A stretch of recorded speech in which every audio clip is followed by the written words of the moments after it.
Oke, kembali lagi teman-teman bersama saya Sandi Sulaiman. Apa kabar? Salam EO, excellent, outstanding. Nah, teman-teman, sebelumnya saya sempat bahas tentang kenapa perekrutan kita nggak berhasil ya, teman-teman. Kemungkinan besar karena memang tidak adanya dominant thoughts atau pikiran utama di dalam menjalankan bisnis asuransi jiwa. Nah, pertanyaannya adalah kalau kita sudah merekrut, kenapa justru malah banyak yang nggak berproduksi? Betul nggak sih teman-teman? Karena teman-teman akan mungkin bilang, oh San, merekrutan buat saya mah gampang ya San, ya menghadirkan orang-orang ke BOP, lalu mereka pada akhirnya setuju, lalu mereka isi aplikasi keigenan, lalu mereka akhirnya menjadi agent, itu gampang San. Yang susah adalah membuat mereka berproduksi. Nah, ini dia nih teman-teman. Di satu alasan saya setuju dengan informasi dari teman-teman. Pertanyaannya adalah apakah ada masalah di dalam proses pengembangan atau pelatihan atau development ya teman-teman. Nah, kalau memang ada di sana teman-teman, itu mungkin akan menjadi pembahasan kita selanjutnya ya teman-teman. Tapi justru malah pertanyaan saya adalah teman-teman, ketika teman-teman menjalankan proses presentasi perekrutan, mungkin dengan cara one on one, mungkin dengan cara table talk, mungkin juga dengan cara presentasi bisnis atau POP, apa yang teman-teman sampaikan? Jangan-jangan teman-teman terus melakukan apa yang disampaikan dengan sisi menyampaikan atau menggoda kandidat kita dengan materi, income, teman-teman, jenjang karir dan lain-lain. Nggak salah teman-teman. Tetapi harus kita cek lagi. Kenapa? Karena biasanya presentasi karir dengan memajukan income, teman-teman, ujung-ujungnya adalah flexing.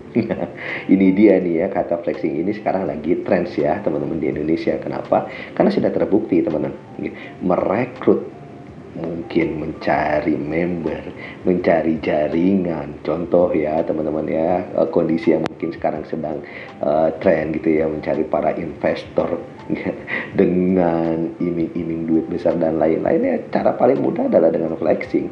Kenapa? Karena memang secara fitrah teman-teman, secara aslinya orang itu memang serakah, termasuk saya ya teman-teman. Ketika ditawarkan sesuatu dengan effort yang kecil, dengan pengorbanan yang sedikit, dengan cara yang mungkin tidak sulit tetapi potensi income-nya besar, siapa yang nggak mau? Tapi pertanyaannya adalah apakah bisnis asuransi jiwa seperti itu? Nah, ini dia nih teman-teman ya.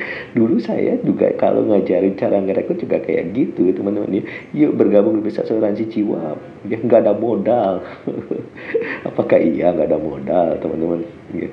Cek lagi teman-teman. Lalu apakah iya teman-teman ya, lalu pernah saya informasi kayak gini ya, ayo jalankan bisnis asuransi jiwa, gampang kok ngejalaninnya. Apa iya juga teman-teman?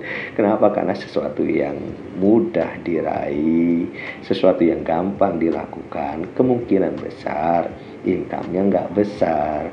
Yang selanjutnya adalah kemungkinan besar hasilnya nggak lama teman-teman. Nah, ini dia ya. Mungkin dari sekarang saya akan merubah teman-teman pola proses perekrutan. Kenapa? Karena pada kenyataannya memang perekrutan tidak mudah teman-teman. Menjalankan bisnis asuransi jiwa juga memang tidak mudah teman-teman, butuh prosesnya. Dan semakin Anda mempermudah, semakin kacau balau prosesnya. Semakin banyak yang pada akhirnya orang masuk ke bisnis asuransi jiwa dan pada akhirnya kecewa. Ini problem kita bersama-sama teman-teman. Kenapa? Karena kalau ini terus terjadi, efek dominonya itu besar. Banyak orang yang nggak akan percaya lagi dengan bisnis asuransi jiwa, dan jangan sampai ini terjadi teman-teman ya. Yuk kita coba untuk berubah. Bukan berarti merekrut dengan flexing, menunjukkan rumahnya kita, mobilnya kita, pencapaian kita, jalan-jalan kita, itu salah. Bukan berarti ya teman-teman, tetapi itu bukan satu-satunya. Bahkan ada efek yang paling buruk dari sebuah proses perekrutan dengan cara flexing ya teman-teman. Kenapa? Karena teman-teman, orang jadi termotivasi akan sesuatu yang menurut saya justru malah semu ya. Bergabung di bisnis asuransi jiwa karena ingin memiliki mobil mewah, good. Bergabung di bisnis asuransi jiwa karena ingin jalan-jalan ke luar negeri, juga bagus. Bergabung di bisnis asuransi jiwa ingin rumah mewah, bagus. Tapi pertanyaannya adalah untuk apa? Apakah iya bisnis asuransi jiwa semata-mata dengan materi? Nah, teman-teman, kalau saya ditanya, San, apa solusinya? Bagaimana kita bisa menawarkan asuransi jiwa dengan baik, San? Kalau kita tidak menawarkan benda-benda tersebut, atau kita tidak menawarkan hal-hal yang terkait dengan materi tersebut, maka jawaban saya adalah, yuk teman-teman. Yang pertama kita lakukan adalah bukan menawarkan sesuatu kepada mereka dalam proses perekrutan, tetapi merubah cara pandang mereka terlebih dahulu. Kenapa saya menginformasikan seperti itu? Karena setiap orang, teman-teman, punya karakter yang berbeda-beda.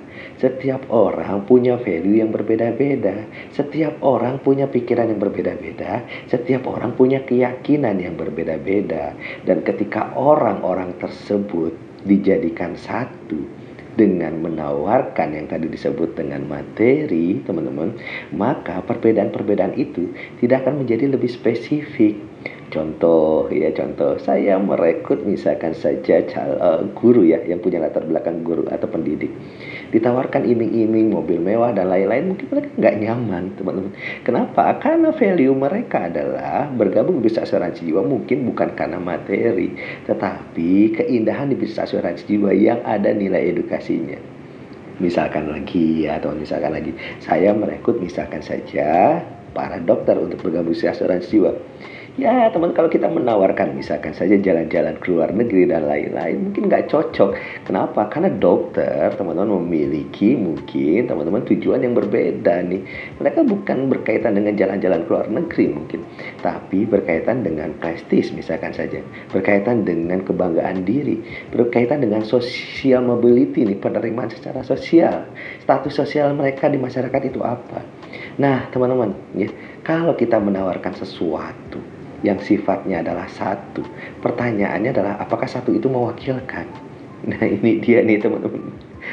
Maka mulai dari sekarang saya ajak teman-teman, yuk merekrut tidak hanya dengan menawarkan sesuatu, tapi merekrut dengan coba teman-teman menyamakan persepsi mereka tentang asuransi jiwa. Menurut teman-teman, ya asuransi jiwa itu apa sih? Bisnisnya bagaimana sih? Apakah iya produk yang kita tawarkan itu seindah itu? Apakah iya produk yang kita tawarkan sebermanfaat itu? Apakah iya produk yang kita tawarkan dibutuhkan oleh seluruh masyarakat Indonesia? Kalau memang iya, teman-teman, jawabannya adalah bagaimana membuat mereka mengerti. Begitupun dengan menjalankan bisnis. Jangan-jangan mereka tidak tahu keindahan di bisnis asuransi jiwa nih teman-teman. Jangan-jangan yang mereka pikirkan ada, oh ternyata agen asuransi jiwa menjual asuransi itu dengan jalan-jalan tujuannya. Oh ternyata para agen asuransi jiwa itu menjual asuransi dengan tujuan memiliki mobil nih. Jadi saya kalau jadi nasabah nih, kira-kira kalau saya bayar premi, jangan-jangan saya membuat kaya agen asuransi jiwa, bukan membuat diri saya terlindungi, terproteksi dan lain-lain. Nah ini nih dia nih teman-teman ya.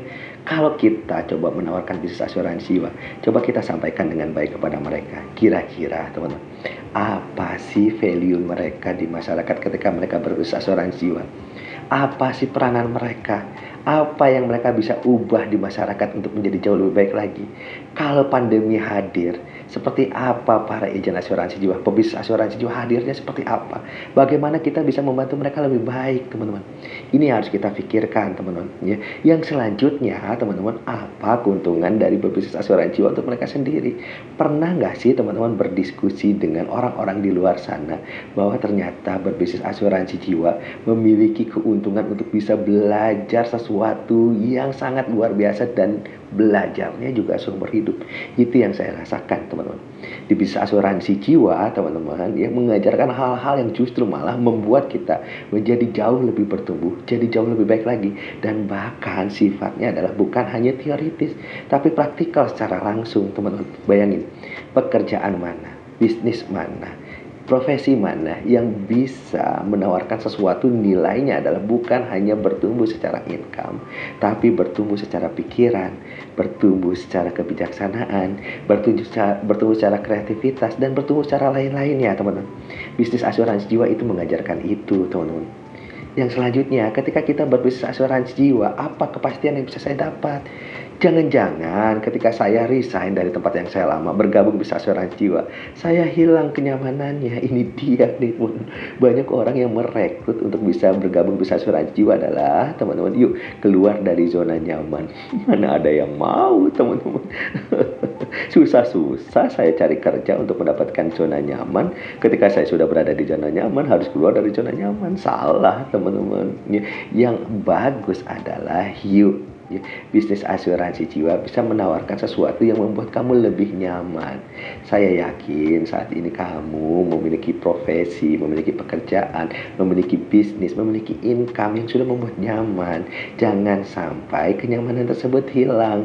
Karena apa? Karena mungkin perusahaan yang kamu saat ini sedang bekerja bangkrut. Ya, pada akhirnya mungkin perusahaan kamu memecat kamu. Jangan sampai persaingan bisnis membuat kamu kehilangan bisnisnya. Jangan sampai pekerjaan atau profesi kamu tidak relevan lagi. Contoh ya teman-teman, ya, apakah pekerjaan kamu saat ini sudah diambil alih teknologi? Ada tuh teman saya yang dulu kerjaannya sebagai penjaga pintu tol, sekarang sudah digantikan oleh mesin. Nah, ini dia nih teman-teman.